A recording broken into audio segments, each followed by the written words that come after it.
नमस्कार। आचरण के साथ मैं हूं टीएन मनीष, हाजिर हूं ग्वालियर लाइव बुलेटिन लेकर। सबसे पहले एक नजर सुर्खियों पर।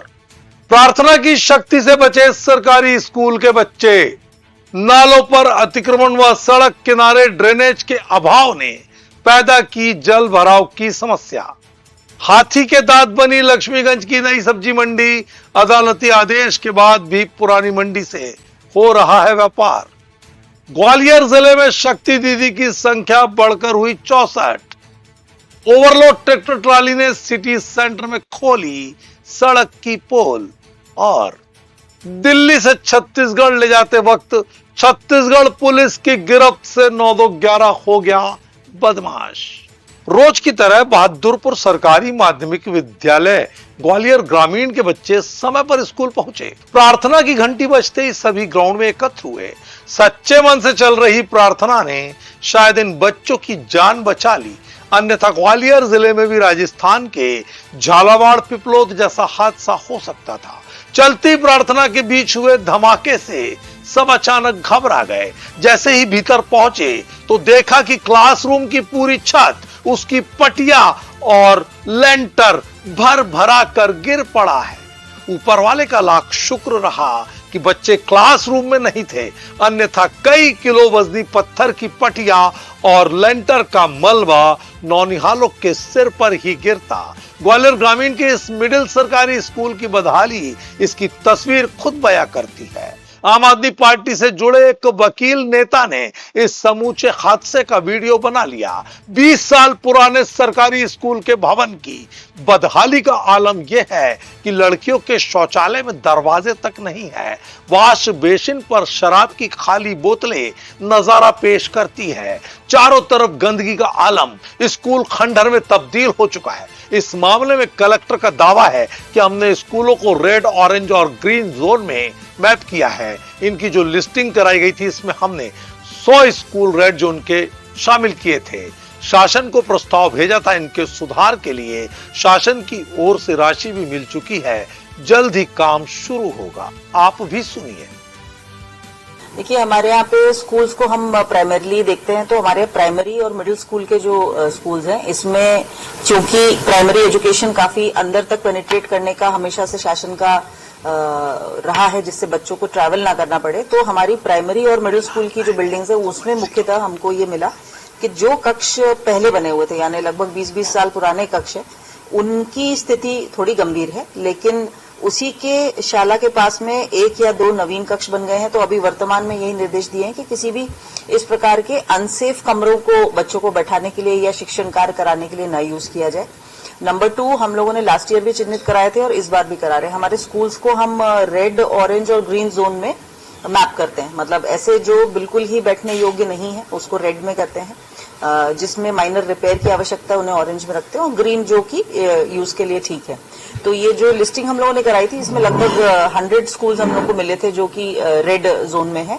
और लास्ट ईयर भी शासन को स्पेसिफिकली लिखने की वजह से अन्य जिलों की अपेक्षा हमें 98 स्कूल्स को ठीक करने की राशि मिली थी। वो तो गनीमत रही कि स्कूल के बच्चे हादसे के वक्त मैदान में प्रार्थना सभा का हिस्सा बने थे, अन्यथा एक बड़ी घटना ग्वालियर में भी हो जाती। अगली खबर। ग्वालियर शहर में रिकॉर्ड तोड़ बारिश ने इस बार शहर भर के अनेक इलाकों को तालाब में तब्दील कर डाला है। इसके पीछे बड़ा कारण शहर के 486 में से 150 नालों पर अपने छोटे छोटे स्वार्थ के लिए आम से लेकर खास लोगों तक किए गए अतिक्रमण से ड्रेनेज सीवर सिस्टम धराशायी होना है, जिससे भारी बारिश के दौरान शहर में जगह जगह जल भराव चल रहा है। शहर में नालियां तो अब लुप्त हो चुकी हैं। यही वजह है कि बारिश के दौरान ग्वालियर शहर पानी पानी हो जाता है। ग्वालियर के बीचों बीच से गुजरने वाली स्वर्ण रेखा नाला और कालपी ब्रिज इलाके में सबसे ज्यादा अतिक्रमण है। वहीं चंद्रवदनी नाला, हजीरा नाला, बहोड़ापुर नाला, आकाशवाणी नाला, त्यागी नगर नाला, मुरार उपनगर नाला भारी अतिक्रमण की चपेट के चलते बारिश के पानी को बाधित करता है। जो शहर में पानी पानी का कारण है। नगर निगम प्रशासन हर साल 5.5 करोड़ रुपए खर्च कर छोटे बड़े नालों की सफाई का दावा तो करता है, लेकिन जमीन पर असर क्या है यह हल्की सी बारिश में ही पता चल जाता है। नालियों का सिस्टम फेल होने से बारिश के दौरान शहर के हालात बद से बदतर हो रहे हैं। ऐसे में कलेक्टर रुचिका चौहान का कहना है कि नालों नालियों के सिस्टम को दुरुस्त किया जाएगा। नालों से अतिक्रमण हटाने के साथ ही सीवर ड्रेनेज सिस्टम के लिए नगर निगम के साथ मिलकर काम चल रहा है। सुनिए क्या बोली कलेक्टर।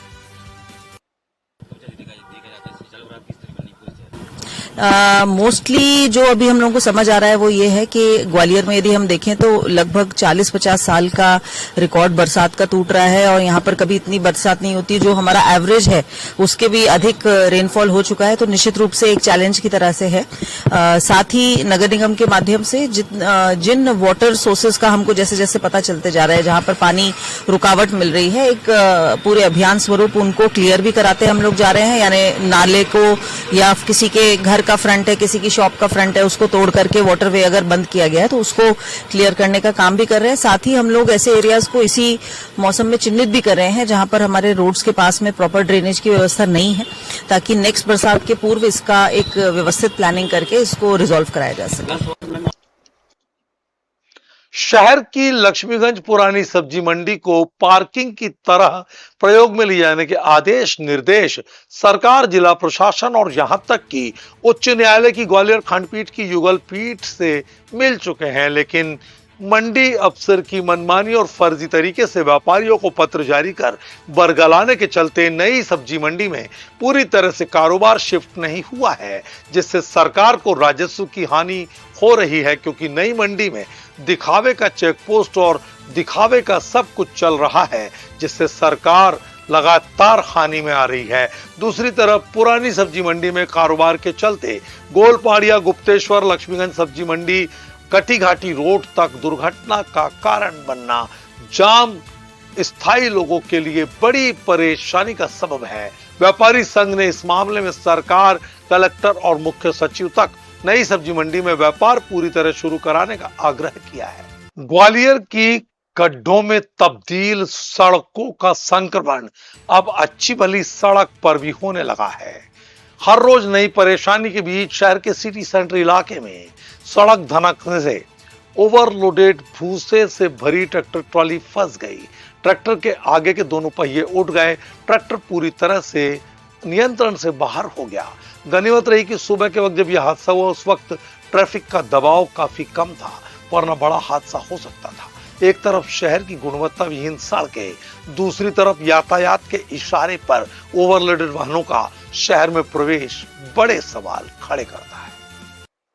अगली खबर, ग्वालियर से छत्तीसगढ़ मुंगेली पुलिस को एक बदमाश चकमा देकर फरार हो गया। मुंगेली पुलिस दिल्ली से गिरफ्तार कर आरोपी को छत्तीसगढ़ ले जा रही थी। तभी मुरार बड़ागांव हाईवे स्थित ढाबे पर पुलिस खाना खा लेने के लिए रुकी थी। तभी खाने में व्यस्त पुलिस को देख आरोपी ने जैसे ही उनका ध्यान हटा 9-2-11 होना उचित समझा। आरोपी छत्तीसगढ़ जिला बालोदा बाजार को चोरी के केस में गिरफ्तार किया गया था। देर रात तक मुंगेली और मुरार थाना पुलिस आरोपी की तलाश कर रही थी, लेकिन यह आरोपी हाथ नहीं आया। वहीं पुलिस ने आरोपी के खिलाफ कार्रवाई शुरू कर दी है। आरोपी का नाम संदीप बताया जा रहा है। छत्तीसगढ़ मुंगेली सिटी कोतवाला थाना पुलिस ने चोरी के आरोपी संदीप महिलांगे निवासी सिंगारपुर थाना भाटापुरा देहात थाना बालोदा बाजार को दिल्ली से गिरफ्तार किया था, जिसे गिरफ्तार कर पुलिस की टीम वापस मुंगेली ले जा रही थी। लेकिन देर रात पुलिस की टीम को खाना खाने रुकना महंगा पड़ गया और बाद में इस पूरे मामले में मुरार थाना पुलिस को मुंगेली पुलिस ने सूचित किया और इसके खिलाफ कार्रवाई के लिए शिकायती आवेदन दिया। ग्वालियर और मुंगेली पुलिस ने मिलकर काफी देर तक इस आरोपी की तलाश भी की, लेकिन आरोपी 9-2-11 हो चुका था। छत्तीसगढ़ पुलिस के हाथों एक चोर भागा है क्या? ये छत्तीसगढ़ पुलिस का ही मामला है। छत्तीसगढ़ पुलिस के द्वारा दिल्ली से एक आरोपी को पकड़ के लाया जा रहा था और मुरार में कहीं किसी ढाबे पर ये लोग खाना खाने के रुके थे। वहाँ से ये अचानक ही चकमा देकर भाग गया है। ग्वालियर पुलिस की इन्होंने सहयोग मांगा था ना, हमने सभी थानों को फोटोग्राफ्स इत्यादि शेयर कर दिए। कोई सूचना होगी तो उनको दी जाएगी। ग्वालियर लाइव बुलेटिन में आज के लिए इतना ही। आप शहर की गड्ढों भरी सड़कों से सतर्क और सावधान रहिए। मुझे दीजिए इजाजत। बने रहिए आचरण ग्वालियर के साथ। नमस्कार। देश दुनिया की सभी खबरें देखने के लिए जुड़े रहिए आचरण न्यूज से। आचरण न्यूज, हर कदम आपके साथ।